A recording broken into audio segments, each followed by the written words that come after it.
they were very good engineers, good doctors, good astronomers, because anything in Teotihuacan, they build it because they like it. No, they have to watch the stars and then they build it.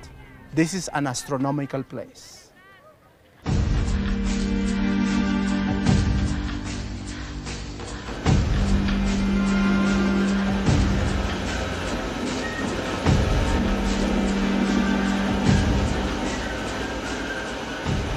Sellised teooriad on ju arendatud, et nii-öelda supertsivilisatsioonid võivad koloniseerida oma lähima ümbruseni mitmeid tähti ja võib-olla isegi märkimisväärse osa galaktikast. Meil on külas täna Raivo Hein, kes on siis minemas kosmosesse.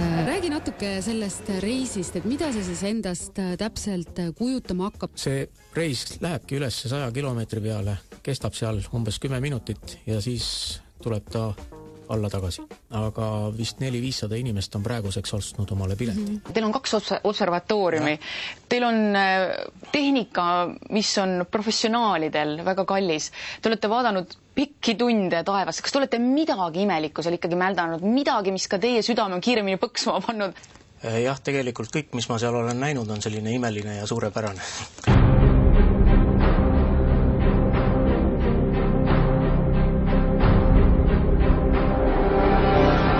Ja praeguseks tundub, et mingis mõttes tõde on muidugi jah olemas, aga samas on see tõde ikkagi väga ebamäärane, kui me tegelikult ju praktiliselt 95-96% oma universumist ei tunne, nimetame seda tumedaks energiaks ja tumedaks aineks.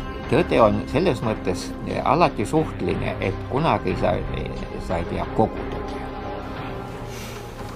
Äkki nad kunagi Higgsi bosoni avastavad, siis nad on juba üpris lähedal selleks oma kiirenditega, et mis asi see algallikas nagu lõpuks on, eks? Kõige asjade ema, kõige asjade algus on see. Aga mulle endale meeldiks küll selline teadmine, et me päris kõike ikka kunagi teada ei saa.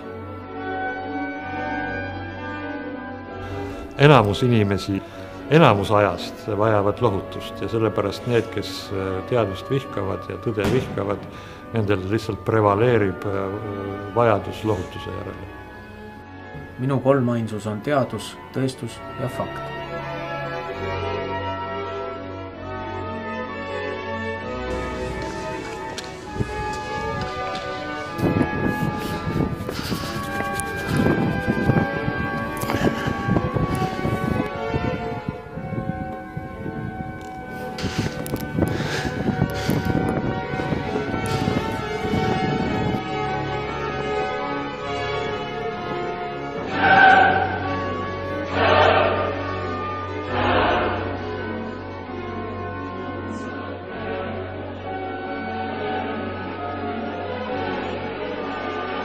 Ma ei arva, et inimkonna tulevik on kosmoses.